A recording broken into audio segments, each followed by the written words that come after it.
पङ्कजवासिनि देवसुपूजित सद्गुणवर्षिणि शान्तियुते जय जय हे मधुसूदन कामिनि आदिलक्ष्मि जय पालय माम्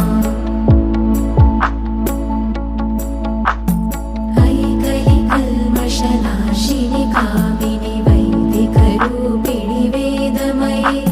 क्षीरसमुद्भव मङ्गलरूपिणि मन्त्रनिवासिनि मन्त्रनुते मङ्गलदायिनि अम्बुजवासिनि देवगणाश्रितपादयुते जय जय हे मधुसूदन कामिनि धान्यलक्ष्मि जय पालय माम् जय वरवर्षिणि वैष्णवि भार्गवि मन्त्रस्वरूपिणि मन्त्रमये